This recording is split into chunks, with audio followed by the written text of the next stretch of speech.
Հայաստանի և Ադրբեջանի միջև խաղաղության գործընթացը հաջողություն կունենա, որովհետև երկու երկրներն էլ առաջ են նայում։ Նման համոզմունք է հայտնել Հայաստանի նախագահ Վահագն Խաչատուրյանը։ Նա իր ադրբեջանցի գործընկերոջ հետ Դավոսի համաշխարհային ֆորումի «Սահմանելով Եվրասիական տնտեսական ինքնությունը» խորագրով պանելային քննարկմանն է մասնակցել։ Իլհամ Ալիևը պատմել է Ադրբեջանի տարածքով բեռների փոխադրման մասին։ Մենք դե ֆակտո միակողմանի բացել ենք միջանցքները, ասել է նա։ Ալիևը վստահ է, որ մոտ է այն օրը, երբ բեռները ոչ թե Վրաստանի տարածքով, այլ Ադրբեջանից ուղիղ Հայաստան կմտնեն։ Հայաստանի նախագահը համոզված է, որ այդ սահմանը հատելու են ոչ միայն բեռները, այլև Հայաստանի ու Ադրբեջանի քաղաքացիները։ Հավերժ թշնամիներ հասկացողություններ չկան։ Միգուցե կան հավերժ շահեր, որ ընդունել է քաղաքականության մեջ այդպես են ասում։ Մենք պետք է այդ հավերժ շահերը կապենք մեր բարեկեցության հետ, մեր երկրի տնտեսական զարգացման հետ, մեր հարևանների հետ բարեդրացական եւ իսկապես խաղաղ ջերմ հարաբերություններ ունենալու հետ։ Նույնը վերաբերում է Թուրքիային։ Մենք ունենք Թուրքիա հարևան, ուրեմն պետք է հարևանություն անենք, սահմանները բացենք։ Իրանին է վերաբերում, Վրաստանին է վերաբերում, ես կոնկրետ Հայաստանի օրինակներն եմ բերում։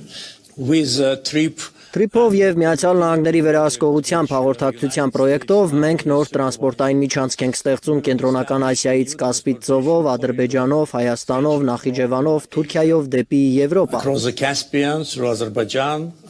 Զուգահեռ ընթացող Հայաստան-Թուրքիա և Հայաստան-Ադրբեջան կարգավորման գործընթացները կհանգուցալուծվեն նույնպես զուգահեռաբար Հայաստանի և Թուրքիայի, ինչպես նաև Հայաստանի ու Ադրբեջանի միջև դիվանագիտական հարաբերությունների համաժամանակյա հաստատմամբ։ Part of Eurasia, which is very important for... Դավոսի համաշխարհային տնտեսական ֆորումում այսօր սպասվում է Միացյալ Նահանգների նախագահի ելույթը, մինչև դա Դոնալդ Թրամփը կհանդիպի եվրոպացի առաջնորդների հետ։ Նախագահ Թրամփին Դավոս տեղափոխող ինքնաթիռը վերադարձել է բազա, թռիչքի կարճ ժամանակ անց հայտնաբերված աննշան էլեկտրական խնդրի պատճառով։ Սպիտակ տան մամուլի քարտուղար Քերոլայն Լևիթի խոսքով Թրամփը Դավոս է մեկնել պահեստային ինքնաթիռով։ Դավոսում արդեն ելույթ է ունեցել Ֆրանսիայի նախագահը։ Դիմելով համաժողովի մասնակիցներին, Էմանուել Մակրոնն ասել է, որ աշխարհը վերածվում է մի տարածքի, որտեղ կանոններն այլևս չեն գործում։ Անդրադառնալով Գրենլանդիայի շուրջ վերջին զարգացումներին, նա կոչ է արել Եվրամիության գործընկերներին ոչ մի դեպքում չի ենթարկվել բիրտ ուժի պարտադրանքին։ Դանիայի և Գրենլանդիայի ինքնիշխանությանն ու տարածքային ամբողջականությանն աջակցում է Եվրամիությունը։ Գործընկերներին միասնականության կոչ է արել Եվրամիության դիվանագիտության ղեկավար Կայա Կալասը։ Տնտեսական համաժողովի գլխավոր թեման, ինչպես եւ սպասվում էր, Գրենլանդիան է։ Ռուս-ուկրաինական պատերազմն այլևս միջազգային օրակարգի թոփ թեման չէ։ Հավանաբար այդ պատճառով Շվեյցարիա չի մեկնել Զելենսկին։